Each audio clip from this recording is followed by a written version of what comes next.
Alright, today we're going to be looking at Quorum by Antonio Puig. If you're thinking of buying this fragrance or any others over at fragrance.com, use the discount code linked in the description below to get 30% off your entire purchase. Bob Dylan once sang with an air of wry sarcasm, "You're going to have to serve somebody." But it was John Lennon who came back with, "You got to serve yourself, nobody's going to do it for you." This was likely the first iteration of what would later become diss tracks and rap beefs, but everything has to start somewhere. Serving yourself instead of some master is a perfect encapsulation of what this fragrance is all about. It's built for a certain kind of man, one who forges his own path and isn't beholden, one who's always looking forward, never backwards. He's rugged, but not at the expense of being well-spoken. He's strong, but not at the expense of being tender. He's a fucking tower of a man, so let's break down why he wants to smell like Quorum.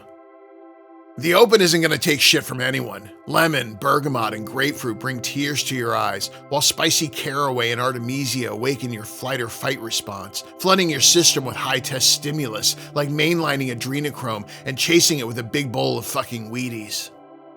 The middle goes green and floral with pine, patchouli, carnation, cyclamen, and jasmine, but brings in a soft sandalwood to give it an air of articulate sophistication.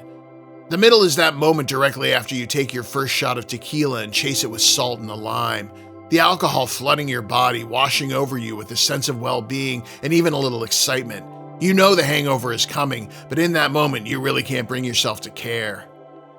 The base is where you earn your stripes with a collection of incredibly masculine notes. Leather, tobacco, oakmoss, and amber come together to give you that square jaw, rakish good looks, and thousand-yard stare that personified men in the 1960s.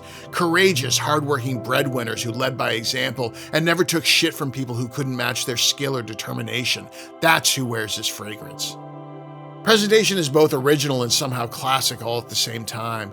The atomizer's functional, getting the fragrance out of the bottle and onto your skin without asking for a participation trophy.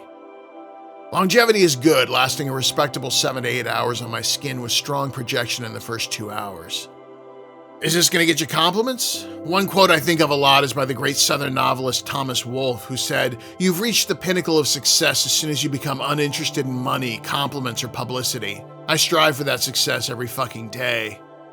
Final thoughts? This one runs in the same circle as the original Polo, Paco Rabanne, and Mohawk. Fragrances for men who drank, fought, and loved with an equal amount of passion for each one. Go find it, try it, and start down the path of becoming that kind of man.